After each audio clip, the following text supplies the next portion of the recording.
Europe 1, la France bouge. Elisabeth Assayag, Emmanuel Dutheil. Bonjour à toutes, bonjour à tous. Bienvenue dans La France bouge, au service d'un monde qui change. Vous êtes au bon endroit pour découvrir des patronnes et des patrons dont l'activité se porte bien, même en ce moment. Et quand ça va mal, eh bien c'est simple, on trouve des solutions et elles sont françaises. On en parle ensemble avec Emmanuel Dutheil, chef du service économie d'Europe 1. Bonjour Emmanuel. Bonjour Elisabeth Assayag, bonjour à toutes et à tous. Alors il paraît que la Saint-Valentin, c'est dimanche, vous l'avez oublié ? Pas nous. Alors comment se porte le marché des rencontres en ligne à l'heure du Covid ? La patronne de Mythique en France est notre invitée jusqu'à 14h. Elle a une comment concilier amour et pandémie mondiale. Comment garder le lien quand les rencontres dans la vie réelle sont plus rares ? On a la solution avec Mon Livre SMS, une start-up qui met en page nos échanges virtuels. Son fondateur nous dira comment. On parle d'amour aujourd'hui, c'est beau, dit comme ça Elisabeth. Mais ça vous va bien Emmanuel ? Oui, on parle d'amour, on parle de rencontres aujourd'hui dans La France bouge avec notre grand témoin du jour, Héloïse Desmontiers, qui est la directrice France de Mythique. Depuis un an, c'est plus compliqué de se donner rendez-vous pour se rencontrer et donc cela laisse la place, on vient de l'entendre avec notre grand témoin du jour, Héloïse Desmontiers, ça laisse la place aux échanges virtuels. Bonjour Joachim Bigor. Bonjour. Merci d'avoir accepté l'invitation d'Europe 1. Vous êtes le fondateur de Mon Livre SMS. Alors, je préviens nos auditeurs, si vous entendez un léger décalage, c'est parce que, Joachim, vous êtes en direct de Sainte-Marie-de-la-Mer. Vous n'êtes pas en studio avec nous, mais grâce à nos prouesses techniques, on a l'impression que vous êtes avec nous. Donc, vous êtes en direct de Sainte-Marie-de-la-Mer et vous avez créé Mon Livre SMS. C'est un livre qui raconte notre histoire avec une personne, mais notre histoire pas n'importe laquelle, c'est tout ce qu'on a pu dire, échanger avec elle, par SMS, par WhatsApp. Et vous immortalisez tous nos échanges dans un livre. Je crois que tout a commencé en 2013, c'est ça ? Exactement. En 2013, je cherchais une idée pour ma petite amie, une idée de cadeau. Et durant cette année, la première année, on avait échangé beaucoup de messages. Et je me suis dit que symboliquement, ça serait quand même assez mignon de pouvoir tous les relire ensemble, de les garder en mémoire. Du coup, j'avais cherché sur Internet une solution pour essayer de les imprimer. À l'époque, ça n'existait pas. Du coup, j'étais très motivé, j'ai fait mon livre, le cadeau a plu. Et après, d'autres amis m'ont demandé si je pouvais faire le leur, et ainsi de suite. Et puis du coup, c'est comme ça qu'est né mon livre SMS. On nous a dit que le livre faisait 400 pages ?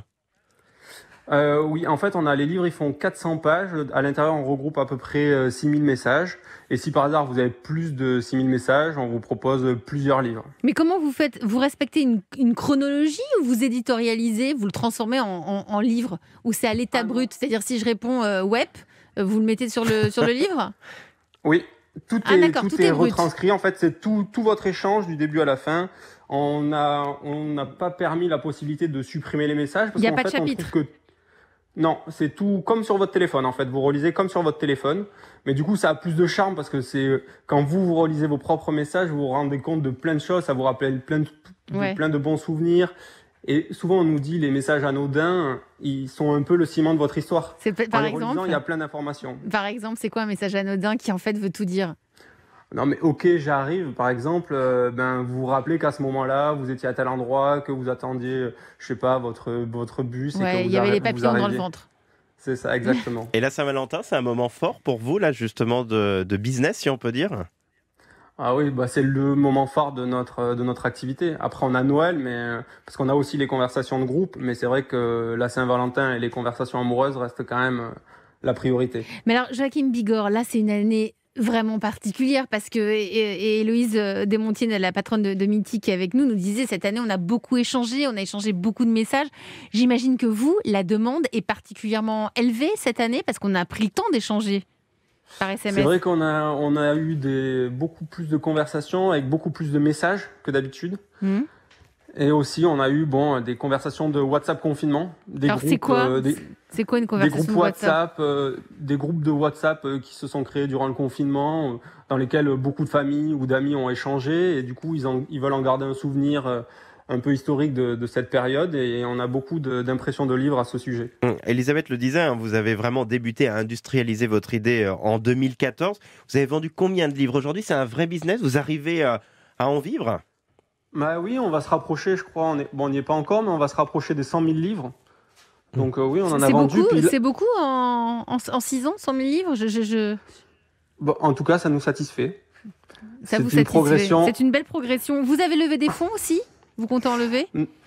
Non, en fait, on a préféré faire une croissance organique. On a progressé petit à petit en fonction des demandes des utilisateurs. Parce qu'au tout début, on n'avait que les SMS, puisqu'en 2014, c'était principalement des SMS. Après, il y a eu l'évolution avec Messenger, WhatsApp, Instagram, et maintenant, il va peut-être prochainement y avoir Telegram et WeChat. Et Signal ? Et Signal, il faut qu'on étudie la faisabilité. C'est Mais plus justement, moi, compliqué, j'ai ma question. Alors, pardonnez-moi, elle va être débile, mais je l'assume. Emmanuel, faut pas dire ça. Vous faites comment pour récupérer justement mes messages, par exemple, sur Messenger, qui est la messagerie de Facebook? Je vous donne mes codes et vous y allez? Ah non. Heureusement, maintenant Facebook met en place un outil pour télécharger ces données, parce qu'en fait toutes les données qu'il récolte sur vous sont téléchargeables. Donc vous allez dans les paramètres généraux de votre compte, vous demandez une archive de vos données, et à l'intérieur de cette archive, il y a vos messages, et il suffit de déposer ce fichier sur le site. On va vous proposer toutes les conversations de votre compte Messenger. Vous choisissez la conversation que vous souhaitez, et automatiquement ça se transfère et ça se met en page automatiquement sur le site. Héloïse Desmontiers, vous êtes la patronne en France de Mythique. Là, on voit la période de la Saint-Valentin est une période capitale pour Joachim Bigor. Pour vous aussi, ça fait partie des énormes temps forts? On ne va pas être tout seul à la Saint-Valentin? Le gros temps fort, c'est le début janvier. Début c'est la bonne début d'année, la bonne résolution, le triptyque, j'arrête de fumer, je me mets au sport et je me trouve un amoureux, il existe toujours. La Saint-Valentin reste un temps fort et on a d'ailleurs des événements dédiés, digitaux, évidemment, compte tenu du contexte, pour dimanche pour les célibataires. Et vous donnez accès, vous aussi, à vos messageries, parce que vous pourriez être un partenaire là, de Joachim Bigor, parce que vous nous dites qu'on s'est de plus en plus écrit, donc c'est parfait. On va peut-être aussi sauvegarder le tout premier message échangé, puisque Le premier message. ça peut être via vous, du coup. Aujourd'hui, évidemment, on ne donne pas accès à nos messageries. Et c'est aussi pour ça que les gens payent un abonnement. C'est pour être sur une plateforme complètement sécurisée. Mais après, s'ils veulent donner leurs infos à Joachim, ce que j'apprécie beaucoup dans le projet dont on vient de parler, c'est qu'en fait, les premiers échanges, on voit tout de suite s'il y a de l'engagement ou pas. Si la façon dont on répond, si on est allé sur le profil de l'autre, si on a regardé sa passion, ça démontre tout de suite de l'intérêt et du temps qu'on va passer avec la personne. Donc c'est passionnant comme idée. Joachim Bigor, fondateur de Mon Livre SMS, je crois que vous utilisez vos services partout dans le monde et vous avez même livré, il me semble, jusqu'en Antarctique. Exactement, oui. On a livré un peu partout dans le monde, mais on a eu une demande un peu particulière. On avait un utilisateur qui avait sa petite amie en mission en Antarctique, et du coup, il nous a fait expédier son livre. Bon, il est passé par La Réunion, après un container pour aller approvisionner la mission, et du coup, l'utilisatrice était super contente de pouvoir tout relire à distance, hein, parce que là, il y avait vraiment de la distance. Et c'est disponible en français, mais aussi dans d'autres langues, hein. Oui, on a en français, anglais, espagnol, italien et portugais. Merci à vous, Joachim Bigor. Ça s'appelle Mon Livre SMS, qui permet donc de retranscrire tous nos échanges WhatsApp, Messenger et autres. Mais on peut le faire également entre nous, Elisabeth. On pourrait retrouver comme ça nos tout premiers messages. En tout cas, Héloïse Desmontiers, vous restez avec nous. Vous êtes la patronne en France de Mythique. Europe 1, la France bouge. Elisabeth.